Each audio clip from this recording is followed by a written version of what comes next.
Ser bellas, pero también sagaces. Un lobo se esconde tras mil disfraces. Ahora, como antes, es una verdad evidente. Cuanto más dulce la lengua, más afilado el diente.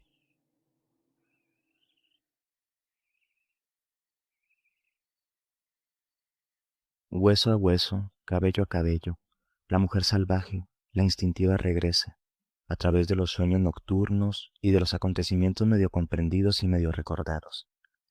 Esta mujer salvaje regresa y lo hace a través de los cuentos.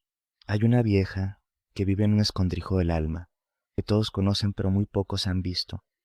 Como en los cuentos de hadas de Europa del Este, la vieja espera a los que se han extraviado, los caminantes o los buscadores que acudan a verla. Es generalmente peluda y siempre gorda, y por encima de todo desea evitar cualquier clase de compañía. Catarea como las gallinas, canta como las aves, y por regla general emite más sonidos animales que humanos. Podría decir que vive entre las desgastadas laderas de granito del territorio indo de Tarahumara, o que está enterrada en las afueras de Phoenix, o en las inmediaciones de un pozo. Quizá la podemos ver viajando hacia el Monte Albán en un viejo cacharro con el cristal trasero roto por un disparo, o esperando al borde de una autovía cerca del Paso, o desplazándose con unos camioneros a Morelia, México, o dirigiéndose simplemente al mercado de Oaxaca, cargada con unos haces de leña integrados por ramas de extrañas formas. Se le conoce con distintos nombres: la huesera, la trapera y casi siempre la loba. La única tarea de la loba consiste en recoger huesos. Recoge y conserva sobre todo lo que corre peligro de perderse. Su cueva está llena de huesos de todo tipo de criatura del desierto: venados, serpientes de cascabel, cuervos, pero su especialidad son los lobos. Se arrastra, trepa y recorre las montañas, y también los arroyos, y busca huesos de lobo. Y cuando ha juntado un esqueleto entero, cuando el último de los huesos está en su sitio y tiene ante sus ojos esta hermosa escultura blanca, se sienta junto al fuego y piensa qué canción va a cantar. Cuando ya lo ha decidido, se sitúa al lado de la criatura, levanta los brazos sobre ella y se pone a cantar. Entonces los huesos de las costillas y los huesos de las patas del lobo se cubren de carne y la criatura le crece el pelo. La loba canta un poco más y la criatura cobra vida, y su fuerte y peluda cola se curva hacia arriba. La loba sigue cantando y la criatura lobuna empieza a respirar. La loba canta con tal intensidad que el suelo del desierto se estremece, y mientras ella canta, el lobo abre los ojos, pega un brinco y escapa corriendo cañón abajo. En algún momento de la carrera, debido a la velocidad o al chapoteo del agua del arroyo, un rayo de sol o un rayo de luna lo ilumina. Entonces se transforma en una mujer que corre libremente hacia el horizonte, riéndose a carcajadas. Recuerda que si te adentras en el desierto y estás a punto de ponerse el sol, quizá te has extraviado un poquito o te sientes muy cansada, estás con suerte, pues bien pudiera ser que le cayeras en gracia a la loba y ella te va a enseñar una cosa, alguna cosa del alma.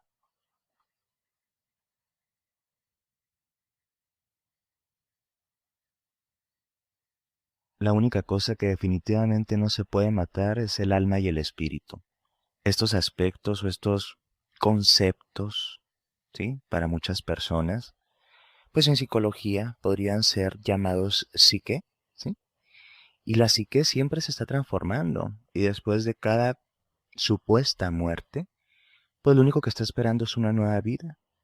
De ahí la loba, la huesera, la trapera, este arquetipo de la curandera, recoge los huesos, porque los huesos son un símbolo, ¿sí? Que hablan de la esencia, de lo esencial, de lo que está dentro, de lo más profundo, de lo que sostiene a los seres vivos. Estos huesos, pues, son el símbolo de esto que representa lo que no se puede destruir de nosotros mismos. Entonces la huesera va a buscar estas partes de nosotros, pero ella habita dentro de nosotros, ella es un arquetipo. ¿sí? Ella es un aspecto funcional de la psique instintiva que viene a ayudarnos a reconfigurar, ¿sí? Nuestra psiquismo, nuestra vida, nuestras diferentes áreas de vida, claro está. Y generalmente tenemos que perdernos para encontrarla. Únicamente cuando nos damos cuenta de que nos hemos perdido, empezamos a hacer la recolección de nosotros mismos. Recolectar nuestros propios huesos, nuestras partes heridas, rotas, perdidas, extraviadas, ¿sí? Es lo que se hace cuando uno entra en una conciencia de pérdida. Entonces, en esta conciencia de pérdida, nosotros empezamos a buscar como un impulso natural instintivo de conservación, ¿sí? Eh, ¿Cuáles son las partes que tenemos que unir de nosotros? ¿Qué es lo que tengo que encontrar de mí? Entonces, por eso la gente hace psicoterapia, o lee el tarot, o hace arte, o se busca, se escarba, se platica, se encuentra, se vuelve a perder. Únicamente el que está inconsciente del sí mismo ya no se busca. ¿Mm? Cuando hay una conciencia del sí mismo, hay una necesidad real de búsqueda y de exploración personal. Lo mismo podemos encontrar en personas que podemos llamar neuróticos o neuróticas, pero hasta en esta neurosis, que podríamos decir es una disfuncionalidad, existe un sentido, ¿sí?, que trasciende la propia enfermedad o el desajuste emocional o psíquico, y a través de ese mal, entre comillas, estamos buscando nuestra configuración personal, nuestra completud, nuestra individuación. Aquel que nunca se ha perdido no se va a poder encontrar. El yo instintivo representado en la huesera es una parte que ha sido negada para la mayoría de las personas en estas sociedades. Nos han dicho que los instintos son repudiables, son animales, son bajos, no son importantes, no deben de prestársele atención a estos instintos, e incluso en algunas religiones han sido satanizados. Los instintos reproductivos, eróticos, sexuales, son un claro ejemplo de cómo se ha reprimido el aspecto psíquico instintivo del ser humano. Pero, en algún momento, tenemos que volver al origen, a lo esencial, a la médula, al hueso. Y esos son los instintos. Nuestros instintos tienen una sabiduría vital que nos permite existir, vivir y sobre todo sostener nuestro proceso de existencia. Para ser más sabios hay que ser más animales, más como los animales. La huesera generalmente era vista como algo primitivo, entre comillas, que representaba muchas de las cosas que no nos gustaría ver en una mujer, pero ella es la fuente del equilibrio de la vida. Ella empieza a buscar todas estas partes destruidas, muertas, y cuando por fin tiene un sentido o se ha formado la gestalt, ¿sí?, o la estructura primordial, encontramos el sentido de por qué los huesos estaban perdidos. Cuando se configuran los huesos, está toda la figura, o podemos ver con una perspectiva amplia la figura completa, entendemos de pronto de qué se trata. Y en el símbolo que radica en la narración encontramos algo interesante. Lo que al principio pareciera ser un lobo que va a ser vuelto a la vida, a la regeneración, se transforma en una mujer que corre libremente. Esta libertad, ¿sí?, se construyó a través de la aceptación de sus aspectos instintivos, es decir, de esta loba interior. Juntar los huesos es un proceso de análisis y de creación. Hemos de ser creativos. A veces estos huesos se nos juntan, ¿sí?, de forma muy práctica a través de la psicoterapia, ¿sí?, o del proceso de autoconocimiento. A veces los huesos se unen a través de herramientas intuitivas, ¿sí?, como el tarot, el I Ching o otro tipo de oráculos. A veces a través del arte y la contemplación de la belleza y la naturaleza. Pero este yo instintivo habita en todos y en todas, y el peor peligro, ¿m?, que podemos correr es negar este aspecto instintivo de nosotros. Todos tenemos un animal dentro. Vive en la oscuridad, en el desierto, en las cuevas, en nuestras entrañas.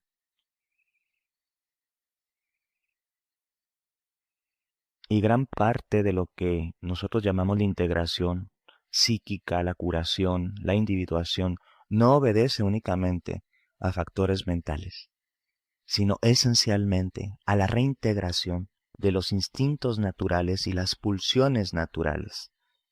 Pero, pues todo esto lo tenemos muy reprimido, lo hemos enviado a la noche del alma, a la sombra, a esos desiertos muy áridos y muy lejanos de nosotros mismos.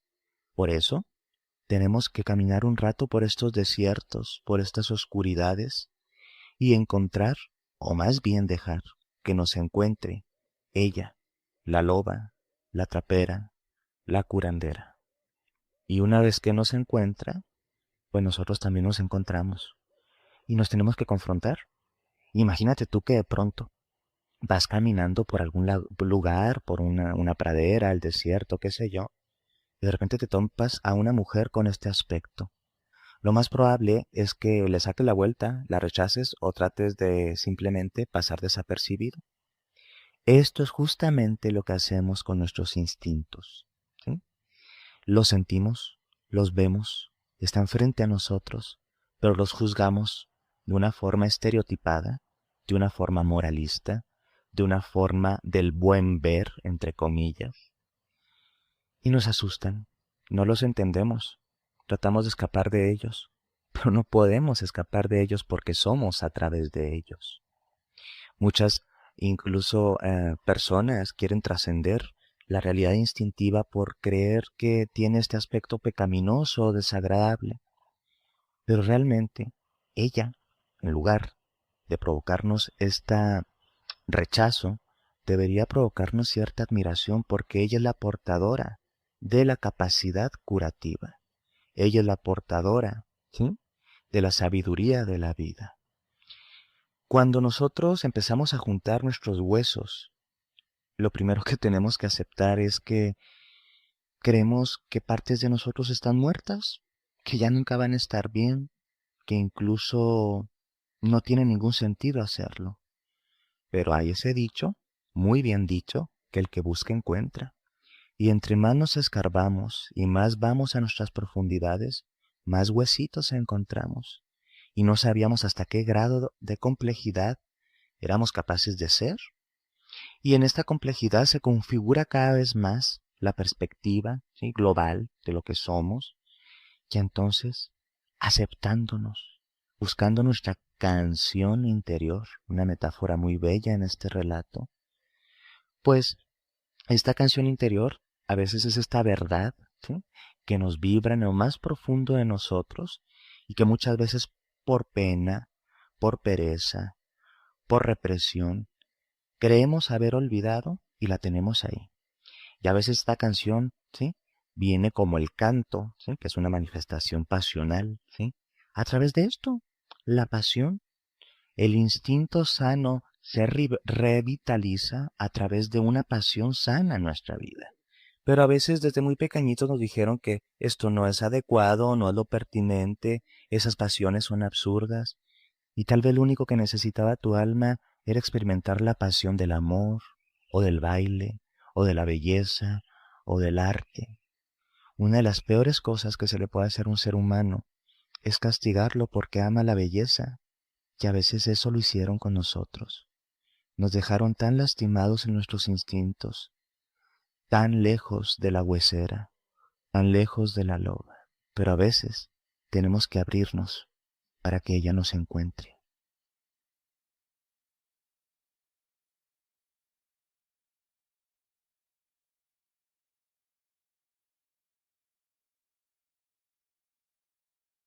Ser bellas, pero también sagaces. Un lobo se esconde tras mil disfraces. Ahora, como antes, es una verdad evidente. Cuanto más dulce la lengua, más afilado el diente. Teme al lobo y huye de él, pues el lobo puede ser algo más de lo que aparenta. Dicen que hay un ungüento que te ofrece el diablo y te convierte en lobo en el momento en que te frotas con él. o que había nacido en algas, que tenía por padre un lobo, que su torso es del de un hombre, pero sus piernas y sus genitales los de un lobo, que también su corazón es de lobo. 7 años es el lapso de vida natural de un lobizón, pero si quema sus ropas humanas lo condenas a ser lobo por el resto de su vida. Es por esto que las viejas comadres de estos contornos suponen que si le arrojas al lobizón un mandil o un sombrero, estarás de algún modo protegido. Pero el hábito no hace al monje, y aún así, por los ojos, esos ojos fosforescentes, podrás reconocerlo. Son los ojos lo único que permanece invariable en sus metamorfosis. Antes de convertirse en lobo, el licántropo se desnuda por completo. Si por entre los pinos atisbas a un hombre desnudo, deberías huir de él como si te persiguiera el diablo. En esta región agreste, la infancia de los niños nunca es larga. Aquí no existen juguetes, de modo que desde pequeños trabajan duro y pronto se vuelven cautos. Pero esta, tan bonita, la hija más pequeña y un tanto tardía, ha sido mimada por su madre y por su abuela, que le ha tejido un pañolón rojo que hoy luce, brillante y luminoso como sangre sobre la nieve. Sus pechos apenas han empezado a redondearse. Su pelo, semejante al lino, es tan claro que casi hace sombra sobre su frente pálida. Sus mejillas, de un blanco y un escarlata emblemáticos, y hace poco que ha empezado a sangrar como mujer. Ese reloj interior que sonará para ella de ahora en adelante una vez al mes. Ella existe, existe y se mueve dentro del pentáculo invisible de su virginidad. Es un huevo intacto, una vasija sellada. Tiene en su interior un espacio mágico cuya puerta está cerrada herméticamente por una membrana. Es un sistema cerrado, no conoce el temblor, lleva un cuchillo y no le teme a nada. De haber estado su padre en casa tal vez se lo hubiera prohibido, pero él está en el bosque, cortando leña, y su madre es incapaz de negarle nada. Como un par de quijadas, el bosque se ha cerrado sobre ella. Siempre hay algo que ver en la espesura, incluso en la plenitud del invierno. Los apiñonados montículos de pájaros que han sucumbido al letargo de esta estación, amontonando las ramitas crujientes y demasiado melancólicos para cantar. Las brillantes orlas de hongos de invierno y los leprosos troncos de los árboles, las pisadas cuneiformes de los conejos y de los venados, las espinosas huellas de las aves, una liebre escuálida como una reja de tocino que va dejando una estela a través del sendero. Cuando la niña oyó a lo lejos el aullido espeluznante de un lobo, su manita avanzó y tomó el mango del cuchillo, mas no vio rastro alguno de lobo, ni el hombre desnudo. Oyó, sí, un castañeteo entre los matorrales, y uno vestido de pies a cabeza saltó al sendero, muy joven ya puesto, con una casaca verde y el sombrero de ala ancha de cazador, cargando carcasas de aves silvestres. El primer cogido de ramas ella tuvo ya en la mano, empuñando el cuchillo, pero él, al verla, se echó a reír con destello de dientes blanquísimos y la saludó con una cómica pero halagadora reverencia. Ella nunca había visto un hombre tan apuesto, no entre los rústicos de su aldea natal, y así, juntos, continuaron el camino en la creciente penumbra del atardecer. Pronto estaban riendo y bromeando como viejos amigos. Cuando él se ofreció a llevarle la cesta, la niña se le entregó, aunque su cuchillo estaba en ella, porque le dijo que su rifle los protegería. Anochecía y de nuevo empezaba a nevar, pero solo les quedaba media milla en marcha, y habría sin duda un fuego encendido, un té caliente y una bienvenida cálida para el intrépido cazador y para ella misma. El joven llevaba en el bolsillo un objeto curioso. La niña miró la pequeña esfera de cristal en la palma de su mano y vio oscilar la aguja con una vaga extrañeza. Él le aseguró que esa brújula lo había guiado sano y salvo a través del bosque en su partida de caza, ya que la aguja siempre decía con perfecta exactitud dónde quedaba el norte. Ella no le creyó. Sabía que no debía desviarse del camino, pues si lo hacía podría extraviarse en la espesura del bosque. Él se rió de ella una vez más. Rastros de saliva brillaban en sus dientes. Dijo que si él se desviaba del sendero y se adelantaba en la espesura circundante, podía garantizarle que llegaría a casa de la abuela en un cuarto de hora, incluso antes que ella, buscando el rumbo a través del boscaje con ayuda únicamente de su brújula, en tanto que ella tomaría el camino más largo, que es ese sendero que zigzaguea. No te creo. Y además, ¿que no le tienes miedo a los lobos? Y él golpeó la reluciente culata de su rifle y sonrió. ¿Es una apuesta?, le preguntó. ¿Quieres que apostemos algo? ¿Qué me darás si llego a la casa de tu abuela antes que tú? ¿Qué te gustaría?, dijo ella sin cierta malicia. Un beso, los lugares comunes de la seducción rústica. Ella bajó los ojos y se sonrojó. El cazador se internó en la espesura llevándose la cesta, pero la niña, pese a que la luna ya trepaba el cielo, se había olvidado de temer a las fieras y quería demorarse en el camino para estar segura de que el gallardo cazador ganara la apuesta. La casa de la abuela se alzaba, solitaria, un poco apartada del poblado. La nieve recién caída burbujeaba en remolinos en la huerta, y el joven pasos cautelosos a la puerta, como si no quisiera mojarse los pies, balanceando su morral de caza y la cesta de la niña. Hay un leve rastro de sangre en su barbilla. Ha estado mordisqueando sus presas. Golpeó la puerta con los nudillos. Vieja y frágil, abuelita ha sucumbido ya 3/4 partes a la mortalidad que el dolor de sus huesos le promete, y está casi pronta a sucumbir por completo. Su Biblia la acompaña. Es una anciana piadosa. Está recostada en varias almohadas, en una cama embutida en la pared, a las usanzas campesinas, envuelta en una manta de retazos que ella misma confeccionó antes de casarse, hace ya más años de los que quisiera recordar. 2 perros cocker de porcelana, con manchas bermejas en el cuerpo y hocicos negros, están sentados a cada lado del hogar. Hay una alfombra brillante tejida con trapos viejos. El tic-tac del gran reloj marca y desgasta las horas de su vida. Una vida regalada ahuyenta a los lobos. Con sus nudillos velludos ha llamado a la puerta. Tu nietecita ha entonado imitando una voz de soprano. Levanta la aldaba y entra, mi querida.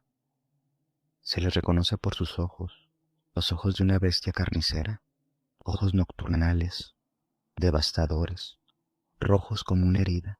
Ya puedes arrojar tu Biblia y luego tu mandil, abuelita. Tú creías que esta era una profilaxis segura contra esta plaga invernal. Ahora apela a Cristo y a su Madre y a todos los ángeles del cielo para que te protejan, que de nada te va a servir. Su hocico bestial es filoso como un cuchillo. Él deja caer sobre la mesa su dorada carga de roídos faisanes, y también la cesta de la niña. Oh, Dios mío, ¿qué has hecho con ella? Fuera el disfraz, esa chaqueta de lienzo de los colores del bosque, el sombrero con pluma ensartada en la cinta, el pelo enmarañado, le cae sobre la camisa blanca, y ella puede ver el bullir de los piojos. En el hogar los leños se agitan y sisean. Ha entrado la noche, el bosque está en tu cocina. Él se quita la camisa, su piel tiene el color y la textura de un pergamino. Una franja erizada de pelo corre de arriba abajo por su vientre. Sus tetillas son maduras y atestadas como frutos ponzoñosos, pero su cuerpo es tan delgado que podrías contarle las costillas bajo la piel si te dieran tiempo para ello. Se quita los pantalones y ella ve qué peludas son las piernas y sus genitales enormes, enormes. Lo último que la anciana vio en este mundo fue a un hombre joven, los ojos como ascuas, desnudo como una piedra, acercándose a su cama. El lobo es carnívoro encarnado. Cuando concluyó con la abuela, se relamió la barbilla y pronto volvió a vestirse hasta quedar tal como cuando entró por esa puerta. Quemó el pelo, incomible en el hogar, y envolvió los huesos en una servilleta que escondió bajo la cama. Todo estaba igual que antes, menos la abuelita, que había desaparecido. El reloj hacía tic-tac, y el joven esperaba paciente, ladino junto a la cama. con una cofia de dormir de la ancianita. Tap, tap, tap. ¿Quién anda ahí? Trinaba con un cascajo y un falsete falso. Tu nietecita. Y la niña entró trayendo consigo una ráfaga de nieve que se derritió en lágrimas sobre las baldosas. Un poco decepcionada tal vez al ver sola a su abuelita sentada junto al fuego, pero él de pronto ha arrojado la manta, ha soltado la puerta y se ha apoyado contra ella de espalda para impedir que la niña vuelva a salir. La niña echó una mirada en torno y advirtió que no había ni siquiera el hueco que dejaba la cabeza de la abuelita, que todo estaba raro, que la Biblia estaba cerrada por primera vez en la mesa, el tic-tac del reloj chasqueaba como un látigo. Quiso sacar el cuchillo de la cesta, pero no se atrevió a extender el brazo porque los ojos de él estaban clavados en ella, ojos enormes que ahora parecían irradiar una luz única, ojos grandes como cuencas, cuencas de fuego griego, fosforescencia diabólica. ¿Qué ojos tan grandes tienes para mirarte mejor? Ni rastros de la anciana excepto un mechón de pelo blanco adherido a la cesta que quedó sin quemar. Al verlo, la niña supo que corría un peligro de muerte. ¿Dónde está mi abuela? Aquí no hay nadie más que nosotros dos, mi adorada. De pronto un inmenso aullido se elevó en torno a ellos, cercano, muy cercano, tan cercano como la huerta, el aullido de una muchedumbre de lobos. Ella sabía que los pobres lobos son peludos por dentro, y tembló. ¿Quiénes han venido a cantarnos villancicos?, preguntó. Son las voces de mis hermanos, querida. Adoro la compañía de los lobos. Asómate a la ventana y verás. La nieve había obstruido la mirilla, y ella la abrió para escudriñar el jardín. Era una noche blanca de luna y de nieve.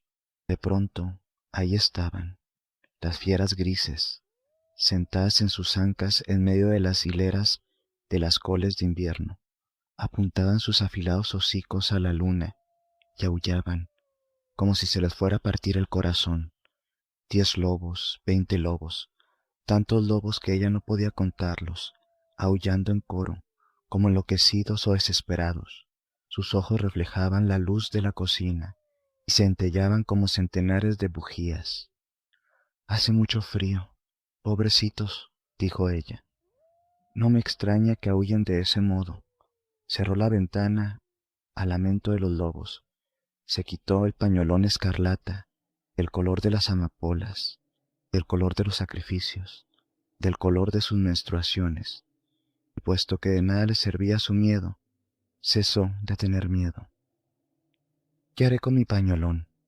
Échalo al fuego, amada mía. Ya no lo vas a necesitar. Ella enrolló el pañolón y lo arrojó a las llamas. En el instante lo consumieron. Se sacó la blusa por encima de la cabeza. ¿Qué haré con mi blusa? También al fuego. La fina muselina salió volando como un pájaro mágico, y las llamaradas le hicieron pedazos en la chimenea. Y ahora ella se quita la falda, las medias de lana, los zuecos, y también el fuego fueron a parar, y desaparecieron para siempre. La luz de las llamas se reflejaba en ella a través de sus contornos, y se veía su piel. Solo la vestía su piel, su carne. Así, incandescente, desnuda, se peinó el pelo con los dedos. Su pelo parecía blanco, blanco como la nieve de afuera. De pronto se encaminó hacia el hombre de los ojos color sangre, con esa desordenada cabellera petulante de piojos. Se irguió en puntas, de pie, y le desabrochó el cuello de la camisa. ¿Qué brazos tan grandes tienes para abrazarte mejor? Y cuando por propia voluntad le dio un beso, ese beso que le debía, todos los lobos del mundo aullaron un himno nupcial del otro lado de la ventana. ¿Qué dientes tan grandes tienes? Advirtió que las mandíbulas de él empezaban a salivar, y la estancia se inundó de un clamor como si fuera la selva, pero la astuta niña ni se enredó siquiera al oír la respuesta: para comerte mejor. La niña rompió a reír. Sabía ella que no era comida de nadie. Se le rió en la cara Le arrancó la camisa de un tirón y lo echó al fuego.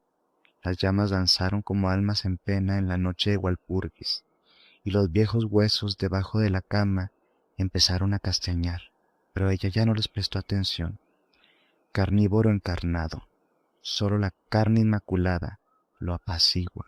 Ella apoyó sobre su regazo la terrible cabeza, le quitará los piojos del pellejo y se los pondrá quizá en la boca, tal como lo haría en una ceremonia nupcial salvaje. Cesará la borrasca,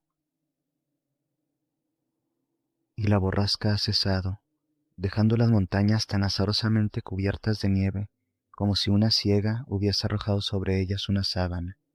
Las ramas más altas de los pinos del bosque, crujientes, henchidas de nieve, luz de luna, una confusión de huellas de zarpas, todo en silencio, todo en quietud.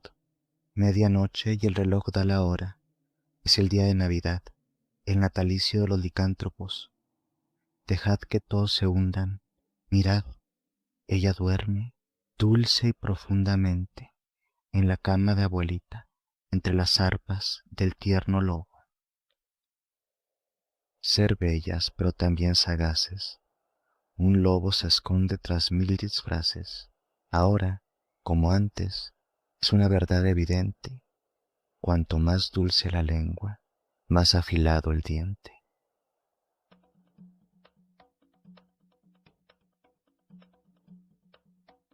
Este es un cuento de Angela Carter y viene incluido en La Cámara Sangrienta y otros cuentos. Cuando escuchamos este cuento, lo leemos, lo narramos, nos evoca inmediatamente a Caperucita Roja. Esta historia, este cuento popular, ¿sí? Es el esqueleto que sostiene este relato. Y es un cuento interesante porque nos plantea ver más allá de lo que es evidente. Y a veces, cuando vemos más allá de lo evidente, encontramos que las cosas son muy diferentes a lo que tenemos preconcebido.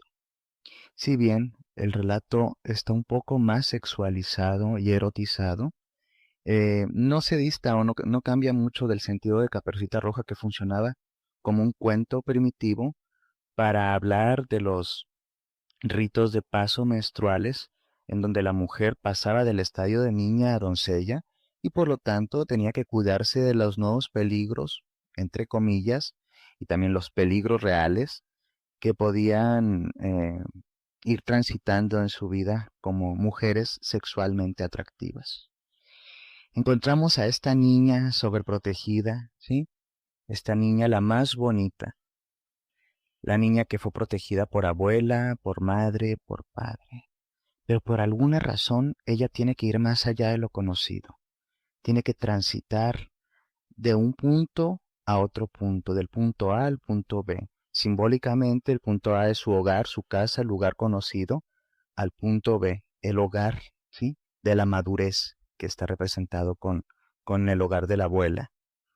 Pero tiene que transitar una parte del mundo, esta parte del mundo, perderse un rato en el bosque. A ella le han dicho que tiene que seguir ciertos senderos y caminos. Y ella es obediente, lleva estos senderos y estos caminos bien establecidos. A diferencia de otras caperucitas de otras versiones, esta caperucita lleva en su cesta, aparte de los alimentos necesarios, un cuchillo que le entregó su madre. Es decir, la capacidad real de defenderse, ¿sí? Y de no ser una víctima vulnerable a las circunstancias, a los acontecimientos. Ella va por el sendero conocido, pero en algún lugar, ¿sí? Se tiene que topar con lo desconocido, aquello que le provocaba miedo, ese hombre desnudo de los bosques que podría representar el licántropo o que podría ser esta investidura simbólica de la sexualidad masculina y del instinto primitivo. Ella va cubierta con su capucha roja, símbolo de su sangrado, ¿sí? De su nuevo tránsito hacia su etapa reproductiva. Eh, y aquí la autora nos plantea la idea de estar herméticamente cerrada, con esa fibra que la cubre, como un cántaro sellado. Esta idea de la virginidad a nivel simbólico es muy evidente aquí. Ella seguía por el camino, por lo que los demás le han dicho que tiene que transitar, pero en algún lugar se encuentra eh, con eso que es desconocido, eso que podía provocar miedo, pero también deseo.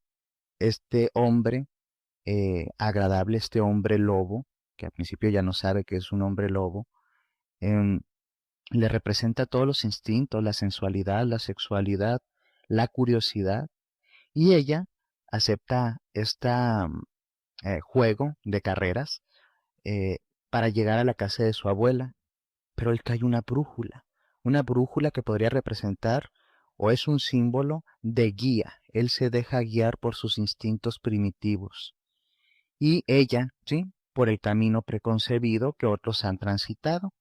Entonces, como es evidente, al hacer la apuesta, ella dentro de la apuesta ya empieza su primer juego de seducción, en donde sí desea que él, en la apuesta, gane, ya que la apuesta tiene que ver con que ella le dé un beso a él, y ella se hace un poco la desentendida y tarda más en llegar a la casa con la esperanza de que él gane la apuesta y cobre su premio.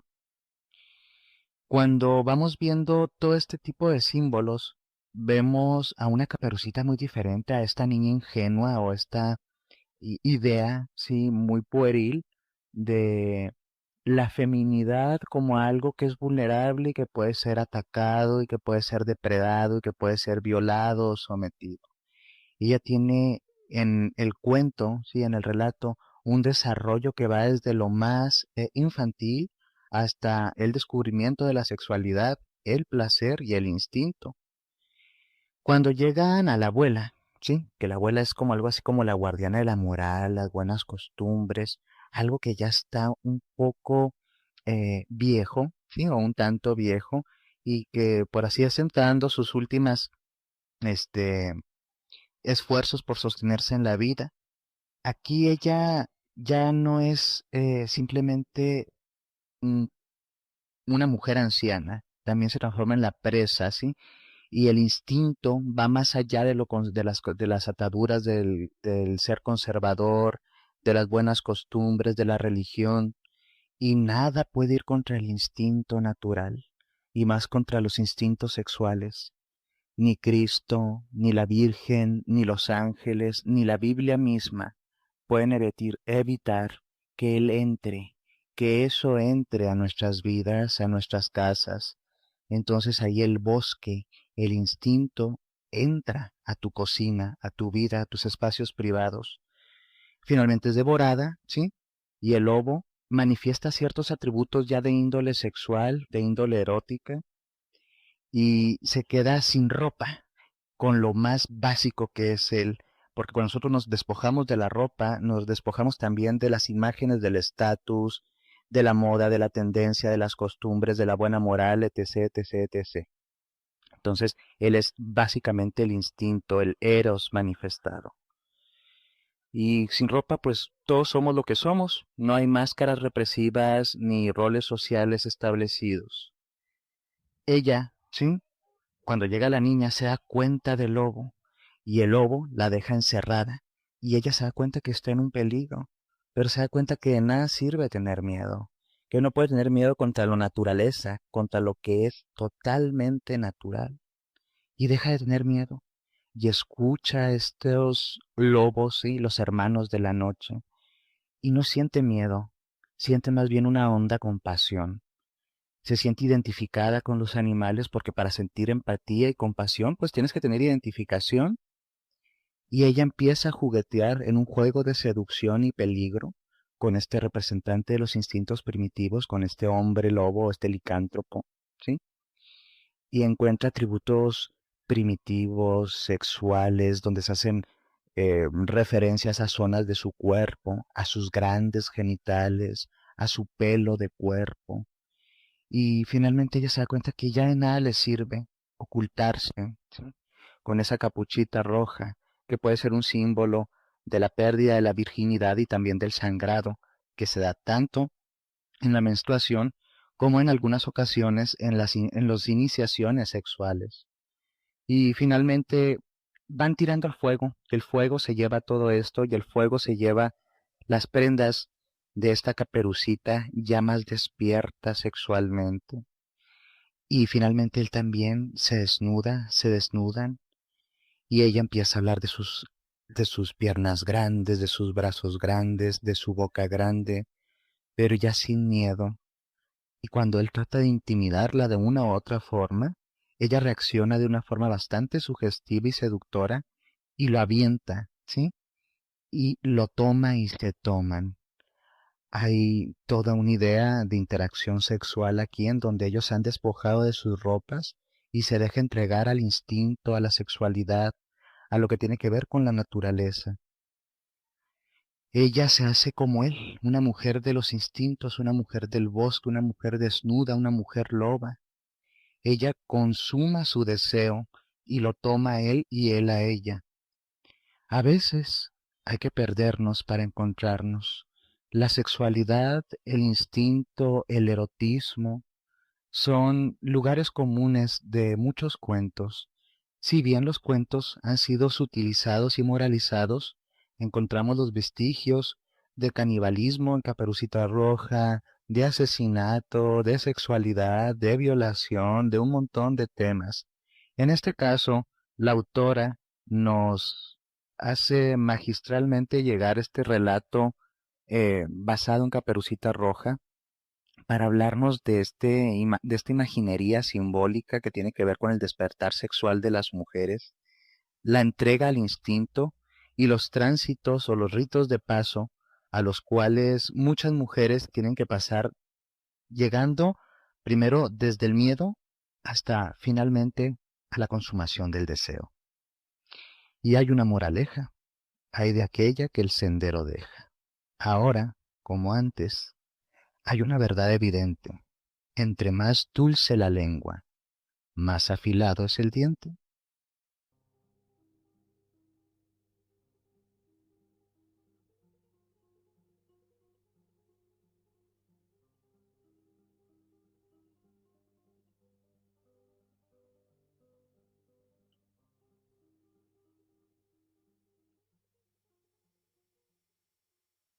Estás escuchando Paganos del Mundo, creando puentes de unión en la comunidad pagana internacional. Continuamos con más. No te despegues.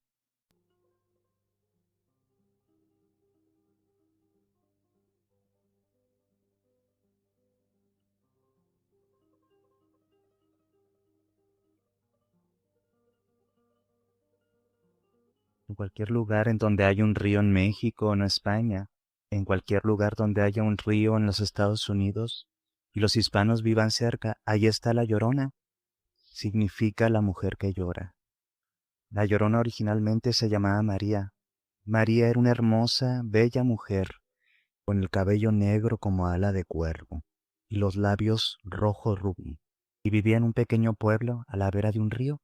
Había un hidalgo, un hombre rico, un apuesto hombre rico que montaba un hermoso caballo castaño, y se enamoró de María, y ella era muy pobre. Ellos caminaban juntos alrededor de la plaza por la noche, y él le confesó su amor a ella, y ella a él. Y aunque él vivía muy lejos en el rancho de sus padres, él la visitaba tan a menudo como podía, y vivieron juntos, y ella le dio 2 hijos. Después de 2 años, su madre y su padre lo presionaron para que se casara, y él se lo dijo a María, y ella pensó, bueno, él se casará conmigo, por supuesto. Tengo sus hijos, soy bella y soy joven, y estoy enamorada de él. Y él dijo, no, no, no, no se puede. Mis padres han elegido a una mujer para mí, y me casaré con ella. Y lo siento mucho, pero tengo que irme ahora. Y se fue, y dejó a María y a sus 2 hijos. Y María estaba fuera de sí, estaba furiosa, pero más que furiosa, una tempestad de intenso dolor. Y ella no sabía lo que estaba haciendo. Tomó a sus 2 hijos en medio de la noche, a los pequeños bebés en sus brazos, y corrió hacia el río, y antes de que pudiera pensar, los arrojó al río, y los ahogó. La gente la encontró al día siguiente muerta, yaciendo en la orilla del río, y su fantasma fue al cielo, y ahí se enfrentó con San Pedro que le dijo, dice aquí, en este papel, que 3 de ustedes vendrían aquí, pero tú eres una sola. Y ella dijo, bueno, es una historia muy difícil, pero mis hijos están perdidos. Y San Pedro dijo, no puedes entrar aquí hasta que traigas sus almas. Así que la Llorona fue hacia el río, y todas las noches vaga por las orillas de arriba a abajo, llorando lastimosamente, llamando a sus hijos, con la esperanza de que salgan de sus tumbas acuáticas. Ella llora y llora y llora. Ay, mis hijos. Ella está excluida del cielo.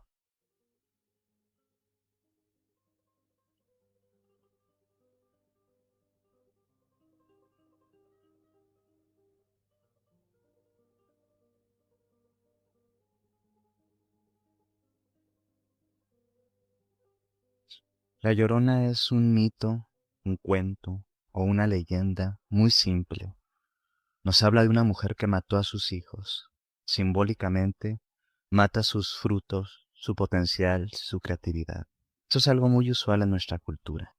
¿Cuántas veces los aspectos creativos de las mujeres quedan ahogados, ¿sí?, por relacionarse con hombres inadecuados? Es como, por ejemplo, cuando tú tienes grandes aspiraciones o ideas, o tal vez no son tan grandes, pero continuamente las descalifican, les dicen que no es correcto, que son inadecuadas, y todo eso va llenándote de amargura, de dolor, de cansancio, hasta que finalmente, en un arranque de ira que no es transformadora, una ira destructiva que se implosiona y va hacia ti misma, empieza un proceso de destrucción de tus propias ideas hasta que incluso, ¿sí?, las matas. En el mito, en el cuento o la leyenda, según como se quiera ver, encontramos estos aspectos simbólicos representados en los hijos. Los hijos, pues, son el producto de una mujer. No únicamente se refiere a los hijos biológicos o a los hijos que salen en el parto, ¿sí?, o de las entrañas de la mujer. Representan los aspectos creativos, los proyectos, las ideas, las aspiraciones, todo aquello que tú gestas, le das vida y finalmente materializas, pues es un hijo de tu creación. Muchas veces estos hijos quedan ahogados, destruidos, asesinados por ti misma cuando sentiste que fueron rechazados o abandonados por este simbólico hombre, sí, que aparece aquí como el hidalgo. ¿Cuántas mujeres no se entusiasman para estar un tiempo o de su vida con algunos hombres que finalmente, como se dice, cotidianamente, no les cumplen y al final quedan abandonadas? Pero no es únicamente el problema del abandono, sino el despojo del autoconcepto, la autoestima, el amor propio que conlleva esta idea de abandono. Y es que ella estaba centrada en él, no en ella. Y ese era justamente el problema de este mito. Estar centrados en otras personas y dejar que tengan el poder, ¿m?, para provocar en nosotros emociones tan destructivas que puedan incluso atentar contra nuestra propia capacidad de crear lo que sea, es algo bastante peligroso. La Llorona vive en muchas personas, es un arquetipo que también lo podemos entender, claro, desde el punto de vista simbólico y arquetípico, como la madre oscura, sí, aquella madre que en lugar de dar contención, apoyo, nutrición a sus hijos, por estar enojada, sí, por estar dolida, porque finalmente es dolor lo que experimenta la Llorona, ataca, destruye, aniquila a sus hijos. Este es un típico arquetípico de la madre, de arquetipo de la madre oscura, en donde encontramos este tipo de mujeres que al, por ejemplo, estar enojadas con su esposo, su pareja, su marido, que cual sea, desquitan, ¿sí?, toda esta pulsión tánica, toda esta pulsión destructiva, todo este instinto agresivo, no hacia él, no hacia defenderse, sino que lo transfiere a los hijos o a las hijas y continuamente los está descalificando, ya que en el fondo ella se siente descalificada por su pareja y de una u otra forma no se puede defender. Lleva esta hostilidad de forma indirecta a los hijos y a las hijas. Entonces son estas madres que continuamente están insultando o amargando, ¿sí?, la vida de los hijos o de las hijas, porque ella tiene las aguas amargas, tiene sus emociones destruidas y negativizadas. Entonces, esta madre oscura también emerge como, si bien un mito, pero también como un arquetipo psicológico, es decir, una imagen primordial que se manifiesta generalmente en esta vinculación madre-hija, madre-hijo, a través de estas madres oscuras que despojan, destruyen, descalifican y ahogan sin la vida creativa de sus hijos. Aquí hay algo interesante.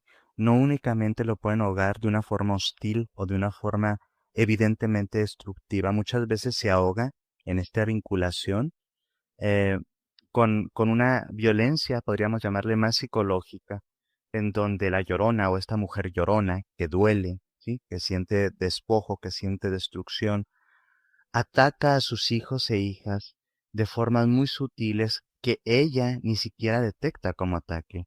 Por ejemplo, la sobreprotección, ¿sí?, el hacerlos inútiles, inutilizarlos. Es como decir, tú no puedes hacer esto, tú no sabes hacerlo bien, déjame, yo lo hago por ti, tú eres varón, no debes de hacer esto, yo te plancho la camisa, bla, bla, bla.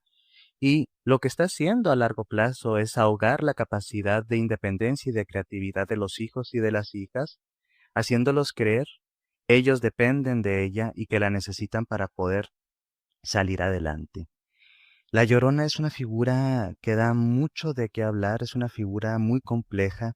Ella también representa el aspecto dolido de toda una cultura de la mexicanidad, en donde la indígena, seducida o violada por el extranjero, eh, genera estos hijos mestizos, estos hijos de dos tierras, eh, que a la vez le causan amor y rechazo.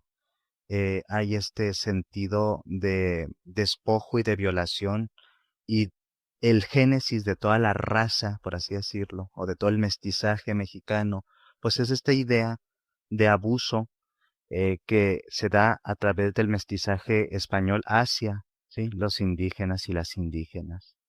Entonces la Llorona tiene implicaciones psicológicas, simbólicas, sociales, arquetípicas muy fuerte. Es esa fuerza oscura que está dentro, ¿sí?, de todos y todas y que palpita y existe a través del dolor, ¿sí?, esa que duele, esa que llora, esa que no puede alcanzar la paz porque se está autolesionando, destruyendo a sí misma, destruyendo a su estirpe. La Llorona, como se dice al final del cuento, finalmente está excluida del cielo.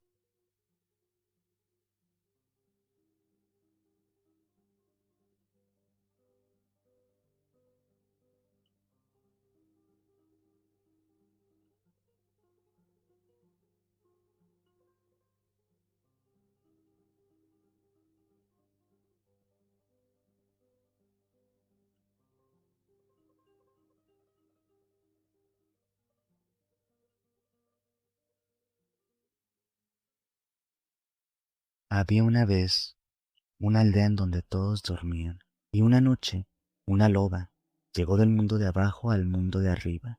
Ella no quería hacerle daño a nadie, pero alguien sí le quiso hacer daño, y le hirió, la lastimó. La loba huyó y escapó del dolor, y finalmente llegó a Tierra Santa, y hallada zapada, escondida, en la oscuridad, lamió sus heridas, pero no sanaban. Entonces alguien se percató de su presencia. Un sacerdote se acercó a ella y le dijo, esto es Tierra Santa, pero una honda compasión llenó su corazón al verla tan herida, tan lastimada, tan indefensa. Se acercó y vio sus heridas, las curó, tocó su pelaje y acarició su cabello, y le dijo, con el tiempo se te va a curar. Y la herida se le curó, y se le curó muy rápido porque en realidad lo único que pasaba es que ella era una niña que se había perdido en el sendero y nunca olvidaría lo que ahí había pasado. Y ella huyó de regreso, huyó por el bosque, atravesó el sendero, dejó atrás la Tierra Santa, atrás dejó la aldea, regresó en silencio a ese mundo de abajo y por siempre vivió en ese mundo que está abajo. El yo instintivo emerge cuando la conciencia parece estar dormida. A veces sentimos que es de noche. De hecho, muchas veces, a través de nuestros sueños, cuando nuestra conciencia y nuestro yo, aquel, ¿sí?, el social, la máscara o la persona, las idealidades de nosotros mismos, también duermen, el instinto aflora. Y entonces en nuestros sueños experimentamos fantasías, imágenes, sensaciones que de otra forma reprimimos conscientemente e inconscientemente porque tenemos el paradigma o la creencia de que estas pulsiones instintivas, este yo instintivo es inadecuado. Ella llegó del mundo de abajo hacia el mundo de arriba y todos dormían. Esa es la parte salvaje que todos y todas tenemos. Ella no quería hacerle daño a nadie, simplemente era natural, pero pareciera que en este mundo mucha gente sí le quiere hacer daño a los instintos por considerarlos inadecuados. Le hirieron, y así muchos y muchas estamos heridos en nuestros instintos. Hemos quedado desconectados del yo instintivo, pero alguien la vio con compasión. En este caso, la metáfora nos habla de un sacerdote, pero pudo ser cualquier persona. Es la forma de ver compasivamente, sin juicio, sin crítica, lo que uno está experimentando en el sí mismo. Y finalmente se cura, porque ya no le atacan, porque ya no le enjuician, porque ya no están censurándola. Simplemente ella era ingenua, una niña que se extravió en el bosque, que perdió el sendero, esa parte instintiva animal, incluso infantiloide, que habita en todos y en todas. Esto me recuerda también, por ejemplo, cuando hablamos del síndrome de indefensión aprendida, en el cual muchas veces la persona que lo transita ha aprendido a someterse a las agresiones, al maltrato o a la violencia a través de que se le han impuesto muchas veces eh, pues estas conductas de abuso.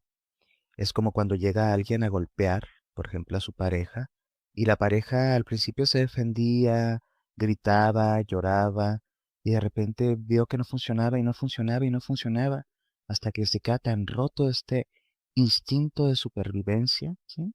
Queda tan desgastada la psique que llega un momento en que simplemente se tira y recibe el abuso. Este es un instinto herido.